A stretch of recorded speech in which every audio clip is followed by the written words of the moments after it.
Hello, everyone. I am Alethea Hanneman. I am the co-founder and CEO of Board.Dev, and we are a social enterprise that's focused on increasing tech capacity in the nonprofit sector by finding, supporting, placing tech leaders in tech-focused board roles with nonprofit organizations. And I'm super excited to be here today with Tara Huffman, the Chief Program and Impact Officer at BoardSource. BoardSource, which you all know, I believe, is really everything in boards. I mean, I'm going to let Tara give you the official line, but that's the line that I would say, having worked in the nonprofit sector for so long. BoardSource is just the authority. When people ask me, certain questions about standard board service, what they might be looking for, where there are some guidelines where they can get some support or basic information for new board members, I always send them to BoardSource. So we are really excited to hear from Tara today about purpose-driven board leadership, which is a new framework and a new model for BoardSource, and really aligns so well with what we are doing at Board.Dev. So Board.Dev, we increase tech capacity through finding, placing, supporting tech-focused board members with nonprofits. So in the same way that finance and law have a standard seat on nonprofit boards, we believe that technology needs to be there as well. And this really matters. We all know that nonprofits now need technology to achieve their missions, but we also need them to be resourced to be able to get those tools to achieve their mission. A couple facts about technology in the sector. So NetHope is an organization a membership organization of some of the largest, best resourced global development organizations in the world. So UNICEF, International Rescue Committee, Save the Children, really large organizations, very professionalized. And yet 65% of them last year reported that they did not feel ready for cyber attacks. Hugely important. The nonprofit sector is the second most attacked sector in terms of cyber attacks. So, even the most resourced organizations are saying that they're struggling and need some help. And yet only 20% of grants coming to the sector have any provision for technology in them. It's not something that funders really want to support. So board members can really, really help with that by helping make the case, helping make good decisions, helping, establish ROI for investments. Once you make that right decision, really believe in the power of tech-focused board members. And to do that right, they, have to have the right purpose and the right mission alignment with the organization, which is where we will hear about purpose-driven board leadership. So we're really excited at Board.Dev to be working with BoardSource. As I said, they are, of course, the authority on good governance in the nonprofit sector. They're all about empowering board leaders to have the right impact. I want to turn it over to Tara. Thank you so much for joining us. Really excited to hear what you have today. Thank you, and thank you for the invitation, and good afternoon, everyone. Again, I am Tara Huffman. I'm the Chief Program and Strategy Officer here at BoardSource, and I am here today to maybe introduce to some and refresh for others purpose-driven board leadership. But just to tell you a little bit about BoardSource, and so we are an organization that is more than 30 years old, and we were founded for the purpose of improving governance practice at the board level within the nonprofit and social sector. We believed that in order for organizations to truly advance their missions and to fulfill the promise and the potential of civil society and the social sector, those organizations have to be governed by boards that are aligned with the organization's mission and also aligned with the organization's purpose and how that organization sits within the larger ecosystem. And so we're going to be talking about, when we talk about purpose-driven board leadership and action. So our mission is to inspire and support nonprofit boards and executives to lead justly and with purpose. And we envision a future where the nonprofit community has the leadership to fulfill its purpose and create a just world where we all can thrive. So just a little bit about our theory of change. Our theory of change is new. We released it to the public. It had been in the works for some time. We released it to the public this past May. Ultimately, our goal is to become a center of collective wisdom of board and leadership practices. For many years, BoardSource, has been and we help to develop and amplify what we believe to be good governance by listening to governance experts and partnering with government experts to write up resources and things that can educate the sector.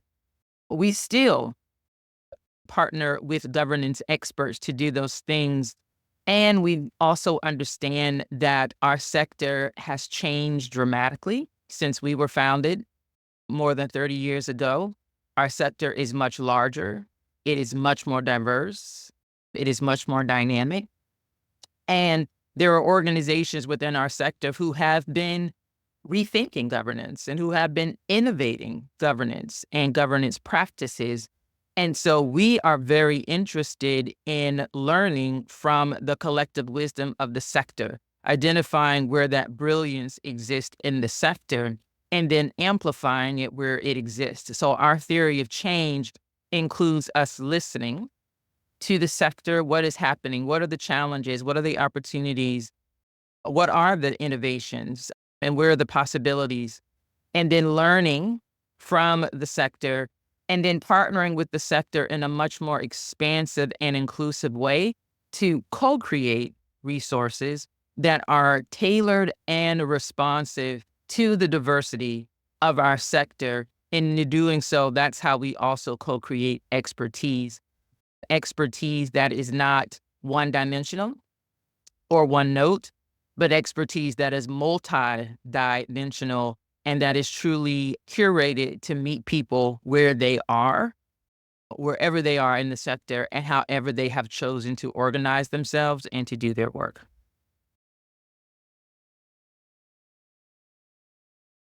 So just a little bit more of an introduction. So for more than 25 years, our seminal resource for the sector has been the 10 Basic Responsibilities of Nonprofit Boards, which we shorthand as 10 Basics. We introduced purpose-driven board leadership in 2021 through an article published in the Stanford Social Innovation Review.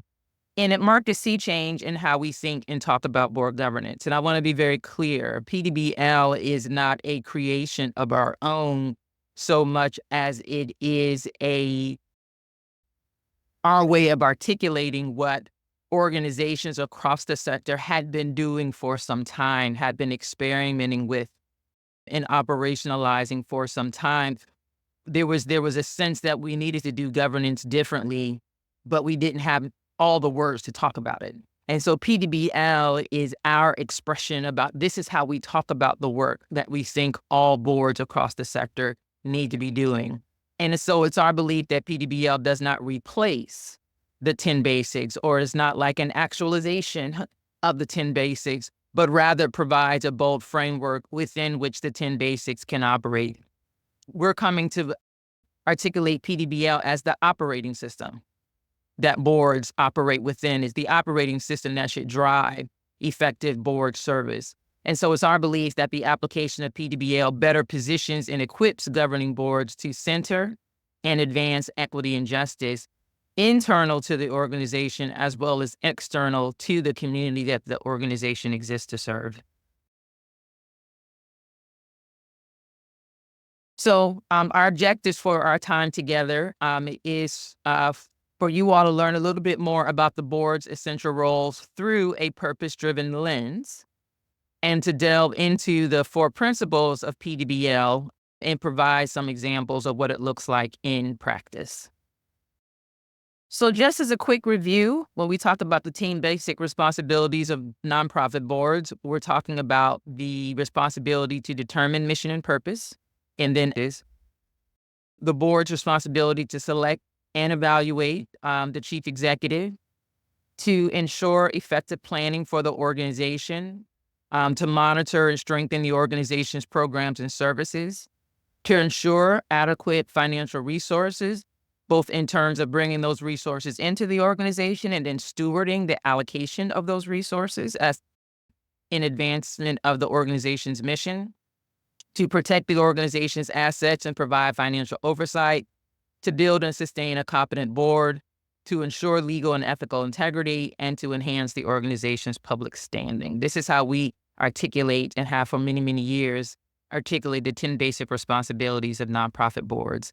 And if you've been through any kind of board training or been on the board for any period of time, all of those things probably look very familiar to you. So the own evolution in our thinking and the evolution in the way we articulate effective board service is that the board's role, the board's understanding of its role is very fundamental, because who board members are and the perspectives and expertise that you all bring to board service informs what the board understands its role to be vis-a-vis the organization, as well as vis-a-vis the target community that the organization exists to serve, which then informs how the board prioritizes and makes decisions for the organization. And so it becomes a cycle. And so the board having a clear understanding of what its role is, distinct from the role of the chief executive, distinct from the role of staff, becomes very important when we talk about the organization fulfilling its purpose.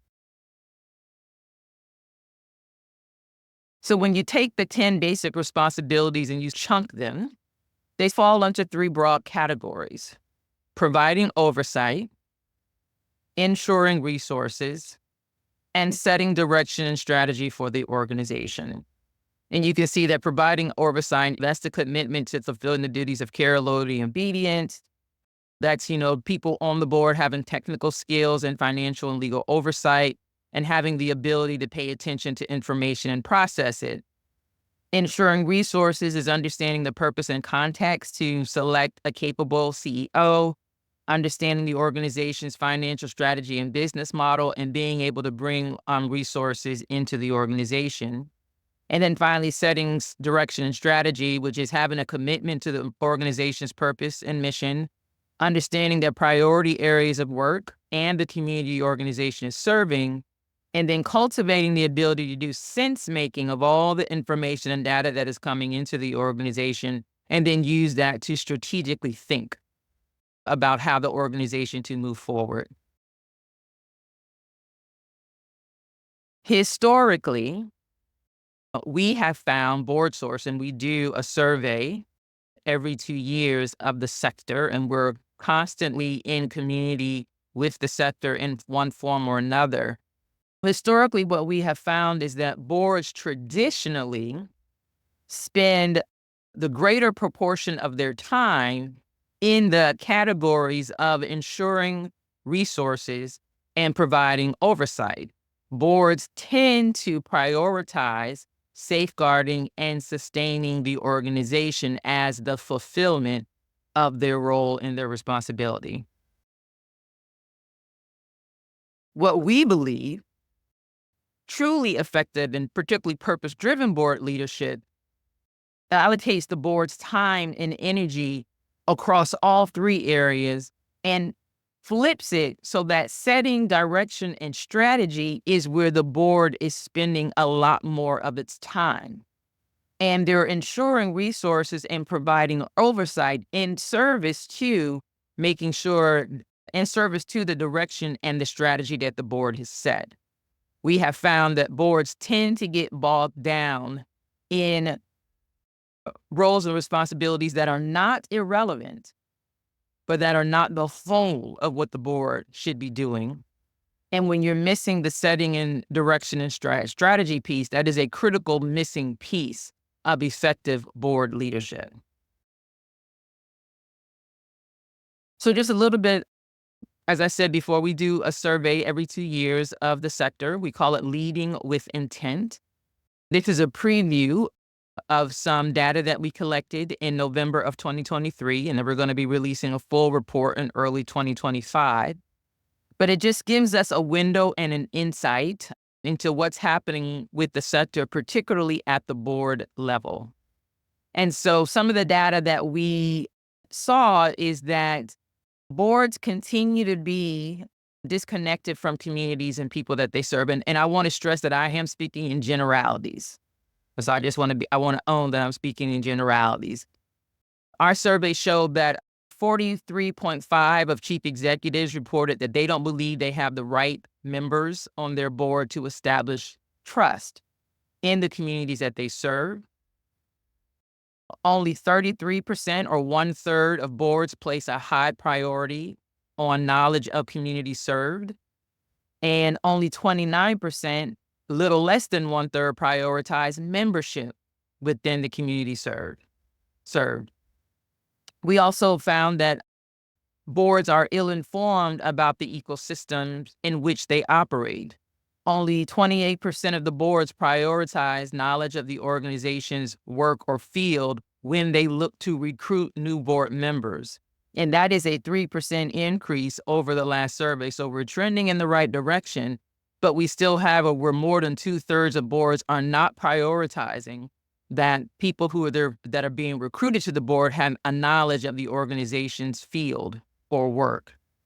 63.4% of board members are white. 10% of boards are entirely white.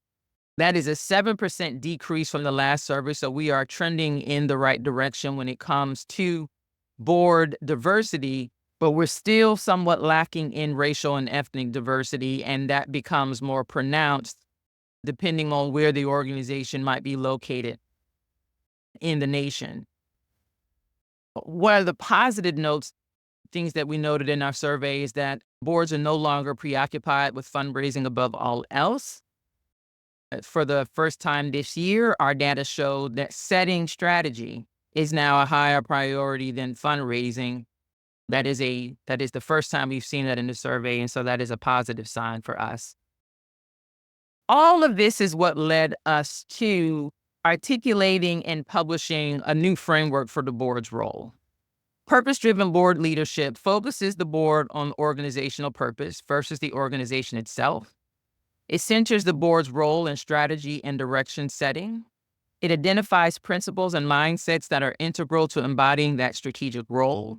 And it envisions a new way of being for boards' role orientation and composition. Now, I'm going to roll through the next few slides because I want to make sure that we leave enough time for questions at the end, but I won't go too fast. So first, the 4 principles of purpose-driven board leadership.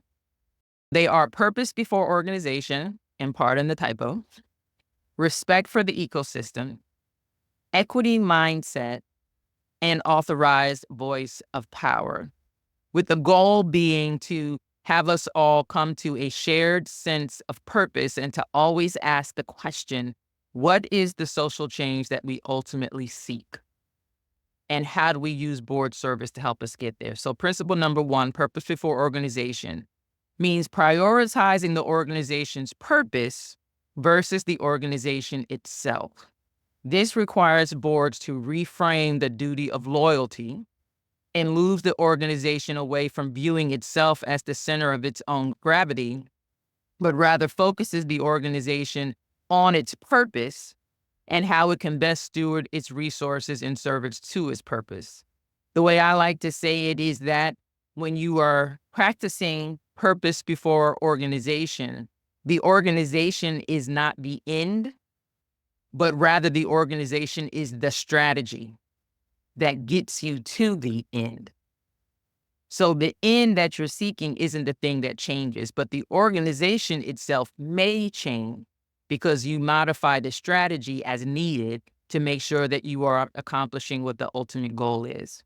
So an example of purpose before organization, and this might sound like an extreme example, but the March of Dimes' original mission was to eliminate polio. When a polio vaccine became available, they had 3 choices, right? They could fight the vaccine to sustain the organization, which would have been in conflict with the organization's mission. They could have declared mission accomplished and gone out of business. Or they could have remembered what was their purpose Their purpose was to save children's lives, and particularly children who were being impacted by birth defects. Polio was one of those defects, but there were other birth defects that were resulting in high mortality rates for children. And so they're remembering what their purpose, they switched their mission and they expanded the mission to include other birth defects in pursuit of their purpose. And that is how they exemplify what purpose before organization could look like. So when we're doing purpose before organization, where we're sitting in and we're using the lens of purpose before organization, we're moving from asking the question, what's best for our organization, to asking the question, what is best for the desired social outcome that we seek? And then how best can we position our organization to pursue that?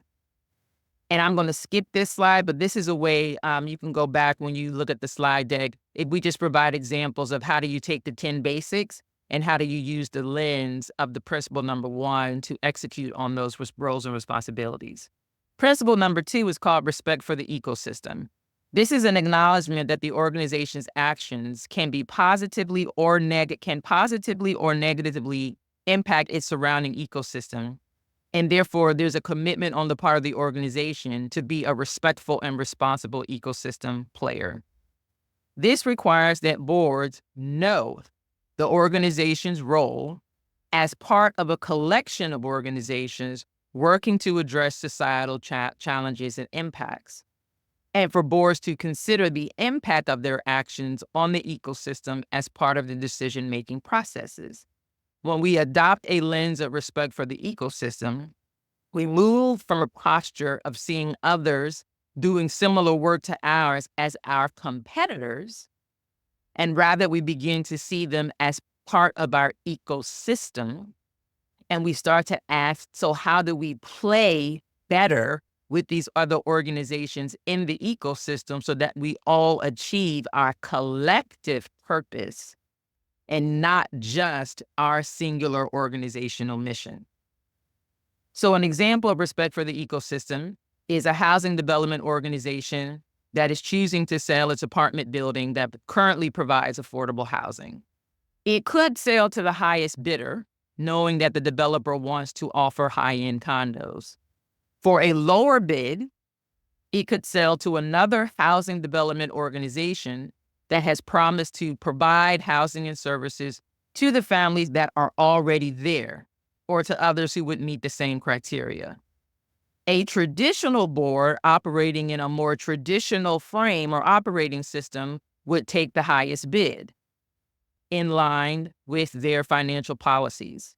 But a purpose-driven board would sell the property to the other housing organization as aligned with their values and in advancement of the collective purpose of the ecosystem in which they sit. So when we're talking about respect for the ecosystem, we move from asking, how would this decision impact our organization, to asking, how would this decision impact all of the players and dynamics within our ecosystem? And will it help us as an ecosystem do the most good? And you can skip this one and go to the next one. Thank you. Principle number 3, equity mindset. So equity mindset is a commitment to advancing equitable outcomes and interrogating and avoiding the ways in which organization strategies and work may reinforce, knowingly or unknowingly, reinforce systemic inequities. And an equity mindset has to be applied across a number of areas, including allocation of organizational resources, programmatic insight and oversight that helps to capture disparate impacts, and having a diverse and inclusive board composition. So an example of equity mindset in action is a youth development organization that had a very diverse staff in the aggregate, but when you looked at individual roles, the leadership was entirely white and the direct service staff primarily Black. The board interrogated the hiring practices to ensure a more diverse pool of candidates for all levels of leadership and created procedures, plans, and policies to avoid potential blast cliff situations for senior leaders. So when we're applying an equity mindset, we go from asking, how will our strategy advance our mission, to asking, how could our strategy be reinforcing the very inequities that we say we exist to dismantle, and what are we willing to do to shift that and to avoid doing that? And the final principle, principle number 4, authorized voice and power, is a recognition that organizational power and voice must be authorized by those most impacted by the organization's work.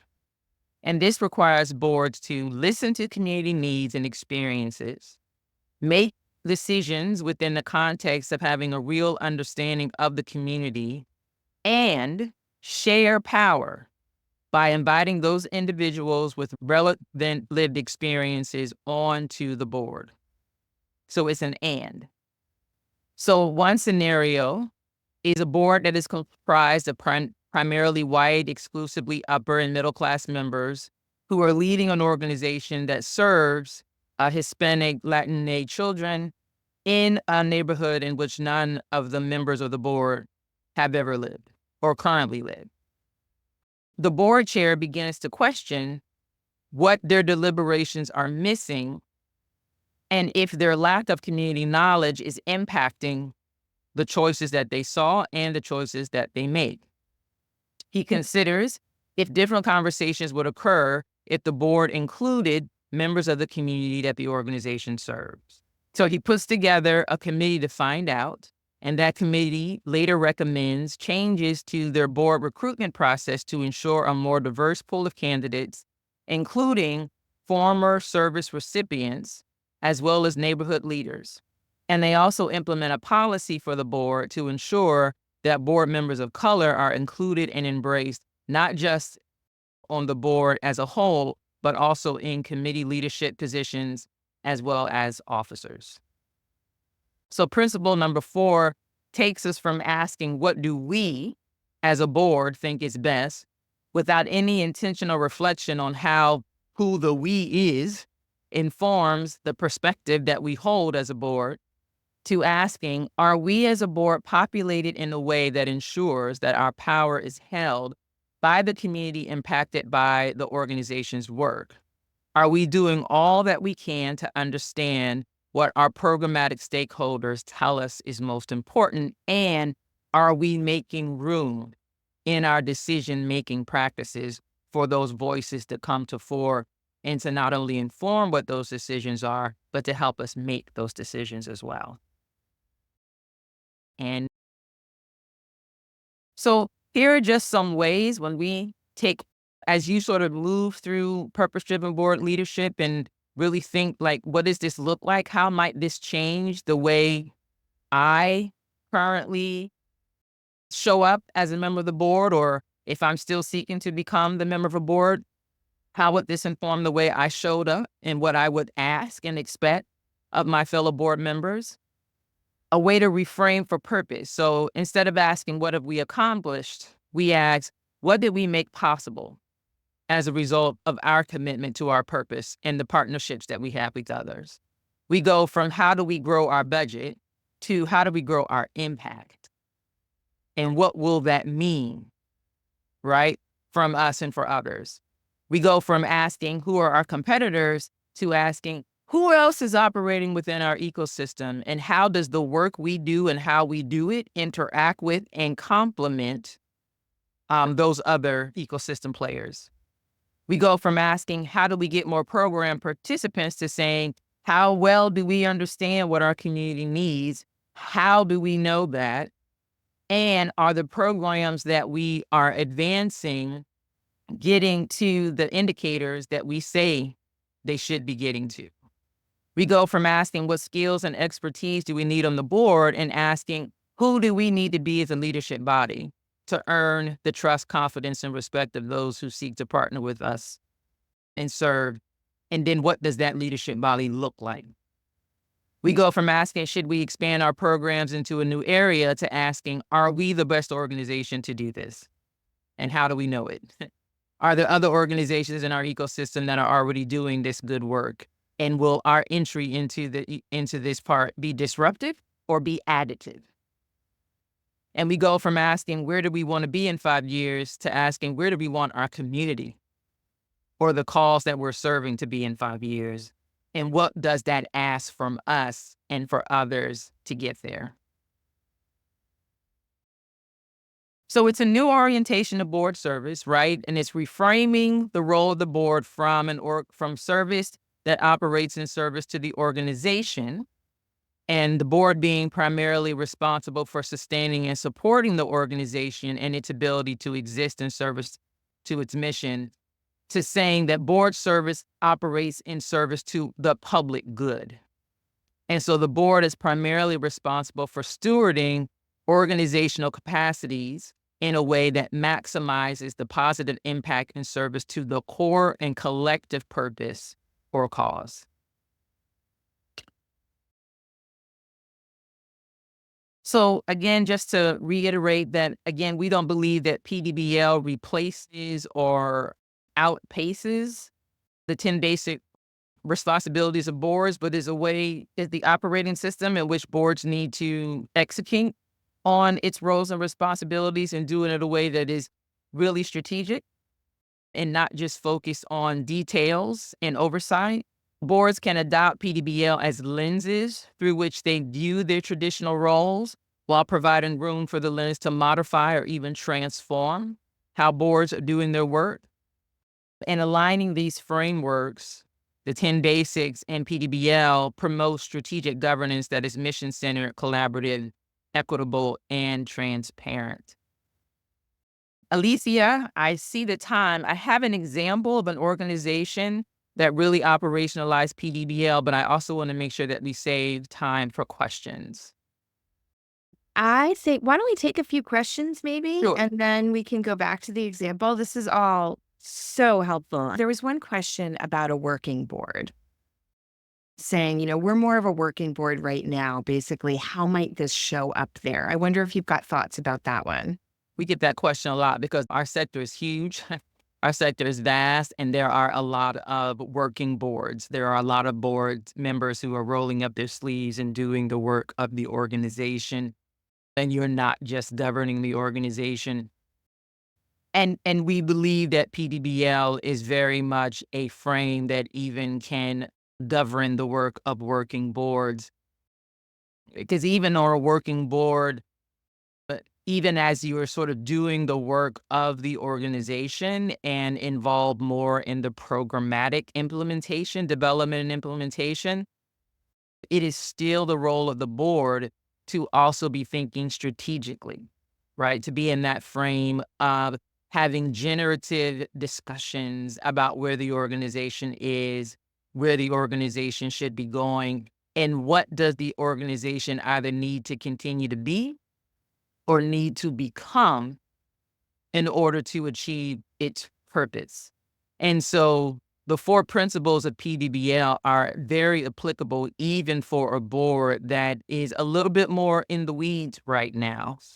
But if anything, you can think of PDBL as a way to ensure that even as a working board is helping to implement and execute the programming of the organization, PDBL provides a way for even a working board to sort of make sure that they're focused on, again, not the organization as an end of itself, but the organization as a strategy to get to a particular purpose. And applying a lens of PDBL will help a working board continue to keep that in mind, even as you're doing the work of the organization.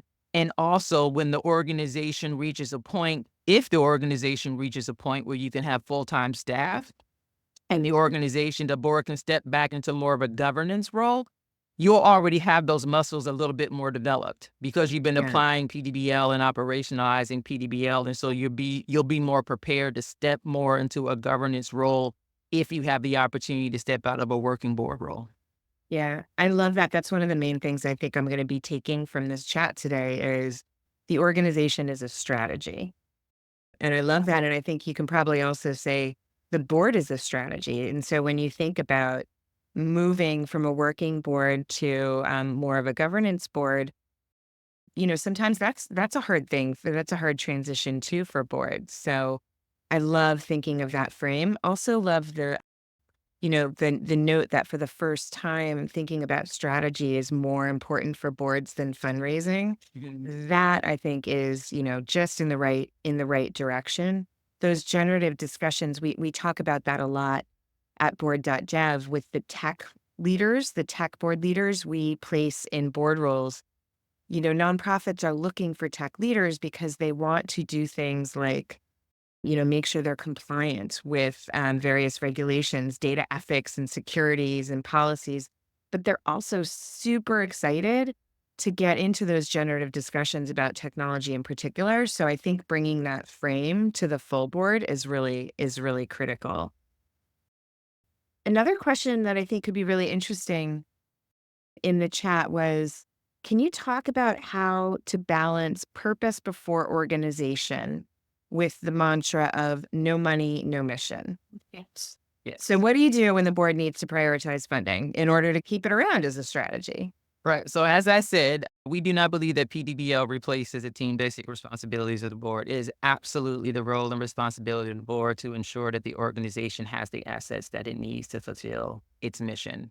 We would say fulfill its mission and advance its purpose. And so a purpose-driven board is not a board that ignores the fundraising. Rather, a purpose-driven board is a board that may have a different approach to how it does fundraising. It may have a slightly different approach to how it develops partnerships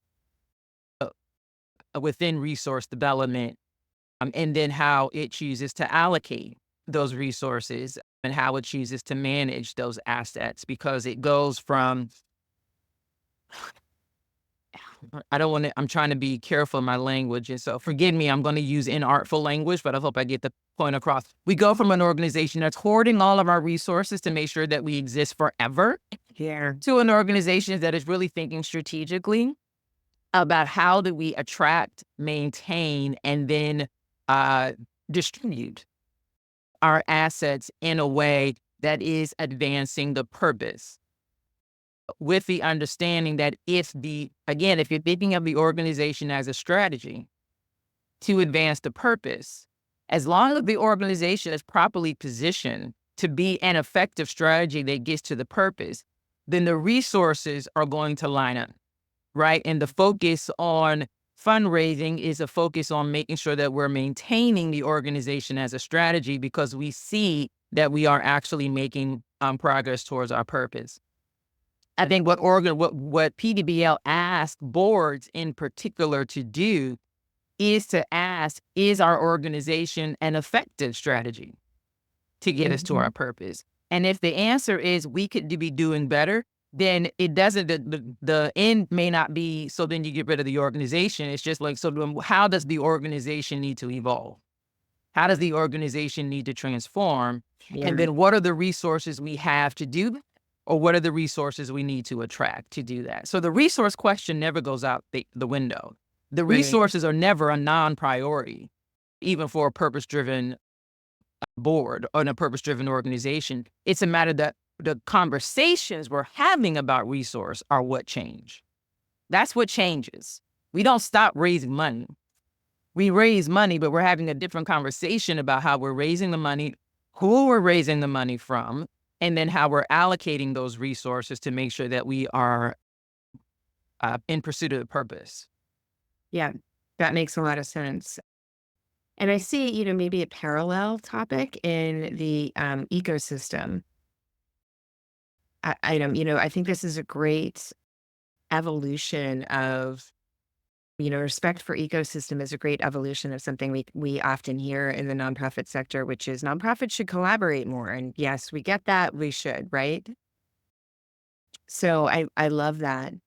I'm wondering would it make sense to go into the case study now, and then we can see if there are other questions before we finish up? Yes, and if I could just respond, because I did see something, and I see that question a lot when it comes to respect for the ecosystem, particularly if they're a smaller organization. It's like, wait a minute, how do I have respect for the ecosystem when we're all out here scrambling for dollars? Like, what does that look like? It's sort of tied to fundraising a little bit. And again, well, first of all, when it comes to becoming a purpose-driven board and a purpose-driven organization, it doesn't happen overnight. Yeah. And all of these discussions should be, the discussion may go a little differently depending on which room you're sitting in. What I have found is that when we're talking to smaller, more grassroots, more frontline organizations, and we start talking about respect for the ecosystem, those organizations that are grounded in more indigenous communities and that use indigenous practices, when we start talking about respect for the ecosystem, they go, well, duh. We we have always seen ourselves as part of an ecosystem. We've Right. always seen ourselves as a working within a collection of organizations. We all have the same client, or we're all serving the same community. We're just bringing different skills and giftings and programs to do that. And so it actually works in our favor to work together as collective.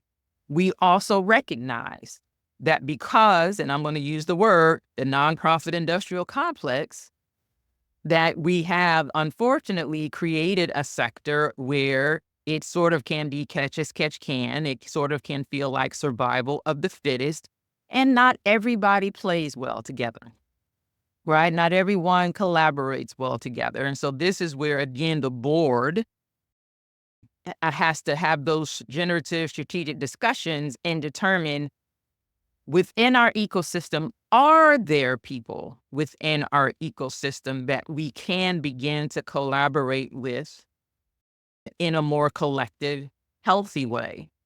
And if you look across your ecosystem and you say, I actually don't trust that we actually can do that yet, then what role can that board and that organization play into helping that happen?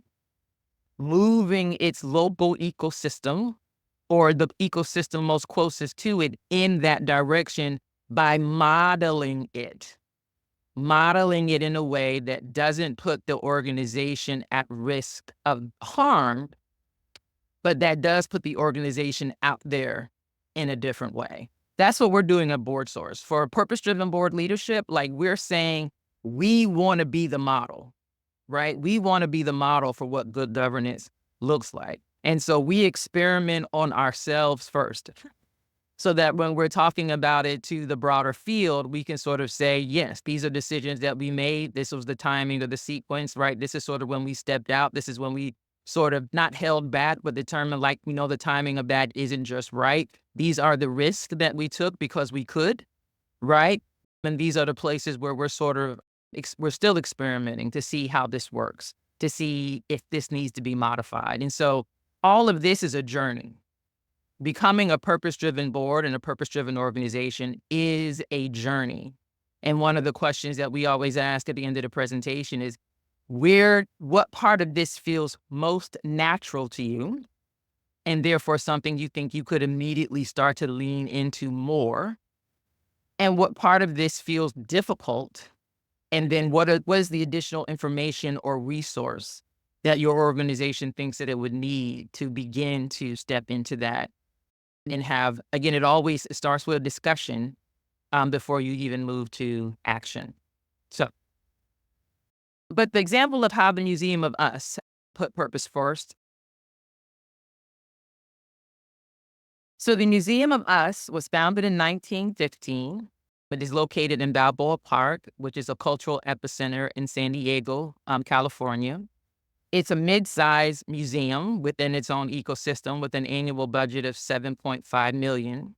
And it has 30 staff members and 16 board members. In 2012, the museum embraced a new mission to inspire human connections by exploring the human experience. That new mission and discussions that it generated led the museum to launch a decolonizing initiative to acknowledge and address the impacts of its colonial legacy, because the museum, at that time, it was called the Museum of Man. Let me say that part. At that time, it was called the Museum of Man. It had existed as the Museum of Man since 1915. And like many museums, the Museum of Man had practiced acquiring pieces, curating pieces for exhibition that had been stolen or misappropriated or lost by indigenous communities with no acknowledgement of the impact and the damage to those communities and those First Nations over many, many, many years. And so they started the Colonize Initiative to begin to name that they had been engaged in that practice and to begin to address the impact of its own colonial legacy.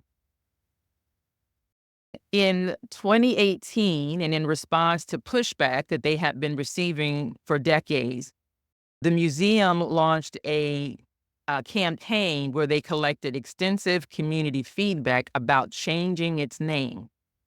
Because for many, many years, people had said the Museum of Man is sexist, it is exclusionary, and there are many, many people within your target community that don't see themselves. They don't see themselves in the museum's name, and they don't see themselves in the museum itself.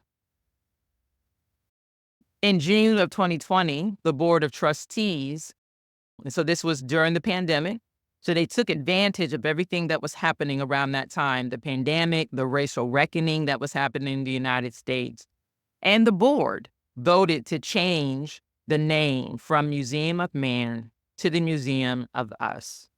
And the name change was made as a public commitment to equity and inclusion. It was not done without controversy. When the Museum of Us made this decision, when the board made this decision, they lost many major donors, both individual as well as institutional.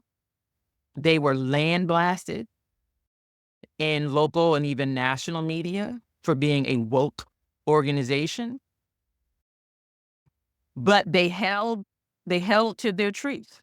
They believed that this was the right thing to do. They wanted to become a more inclusive organization. And I had the opportunity of visiting the Museum of Us this past May. And so 4 years into this extreme sea change for the museum, they are thriving. The resources are coming in, and they are developing partnerships with new communities and new institutional players that are truly helping the museum put itself on the map in a different way, both for the local community, but as well as the national stage. So how does this look? And so the principle of purpose before organization. In spite of pushback in response to the name change, they have been willing to make significant decisions to put their purpose first, even at some level of organizational sacrifice. But they have rebounded. So it was tight and risky for a season there, but they rebounded. How did it look? How did respect for ecosystem get operationalized? The museum, it has become and is now a thoughtful ecosystem player. It has embraced a tri-national ecosystem lens. And so it engages perspectives from community members in San Diego, but also from Tijuana and the Kumeyaay Nation, which the museum was holding many, many of the pieces from that nation's culture, and has developed a relationship where the museum has even repatriated a number of pieces that were in its collection back to the Kumeyaay people. Equity mindset, they acknowledge that many of the cultural resources they stewarded were acquired in ways that were deeply problematic. In other words, they interrogated the way they were acquiring their exhibition pieces. And this led to a much broader set of decolonizing initiatives that are now embedded across the museum's exhibits, its educational programs, marketing, governance, human resources, and even fundraising practices. And in terms of authorized voice and power, the museum listened closely to community feedback through the renaming process and put Indigenous communities in the driver's seat about how best to handle their belongings. In other words, they have partnered and continue to partner with Indigenous communities to make decisions about what the museum acquires, how they acquire it, what they do with it, how they display it, and for anything that doesn't want, that the community doesn't want displayed, how do they manage it? How do they either continue to hold it, or how do they repatriate it, get it back to the community from which it came? That was an amazing example, and I love having that detailed view of how an organization actually worked through this. I do want to make sure, though, that we're finishing up on time. So, want to make sure we get to next steps potentially, and how we can share resources with this group. I would finish with one question for you after we do these next steps around, what's the most important step that people can be taking no matter what role they're playing. So, next steps, number one, we are going to be sending out materials and a recording from this discussion so you can learn more, or think more about some of the content. A couple specific next steps for Board.Dev and BoardSource. Board.Dev does have a free matching program for nonprofits. So we will be sending out a link to our form. If you want to consider getting a tech board leader on board, or just learning more about what tech board leadership in particular looks like, you can fill out that form. BoardSource has a wealth of resources, and that they're generous enough to share with the community. So we'll be sending some of those out related to purpose-driven board leadership. We'll be sending some of those out in the email, but you can always find more on their site. Definitely follow both BoardSource and Board.Dev on LinkedIn. You're going to get more of those resources more regularly. But wanted to finish up, Tara, if you could say, maybe one thing, if someone on the call is really inspired by purpose-driven board leadership, what's the best way to get started if you're a nonprofit executive or if you're a board leader? Thank you for that question. And so at the end of our slides, when you guys get the slide deck, you'll see that we too have a list of resources. If you want to delve further into PDBL, we have a list of resources. And one of those resources includes a short little guide of questions that you can begin to ask at the board level, questions to generate discussions at the board level, so that you can begin to identify sort of where the board is. Again, where does the board feel like it is naturally sort of ready to go? What does the board want to learn a little bit more about? And what additional resources would the board need to get there? And, you can always reach out to us directly. If you are part of a group, like, we'd love to come back to Board.Dev at some other point and either do this again or go deeper on what PDBL, because again, it isn't just a presentation. We don't want it to be a bunch of talking points. It truly is the way that we think boards who operate this way are just good for helping our sector become everything that the civil society and our social sector needs to be. So that's where I would begin with those lists of resources, begin with the sort of primer we have about how you start these conversations within your boardrooms. And then we stand ready to help your board take the next step. That's amazing. That is a vision we can all get behind, helping boards to really be the engine that the nonprofit sector needs, because we need the nonprofit sector. That is for sure. And we need tech leadership. So I'm very grateful that Board.Dev exists. I'm very grateful that all of you are connected to this particular resource. And so we just hope that this partnership between BoardSource and Board.Dev produces fruit that we all get to benefit from for the future. Hear, hear. More. Here's to more of that. See, look at us. We're acknowledging the ecosystem. Absolutely. All right. Thanks to everyone for joining. Tara, this was amazing. We're really excited to share these resources with our community. And thank you for being so generous with your time. Thank you.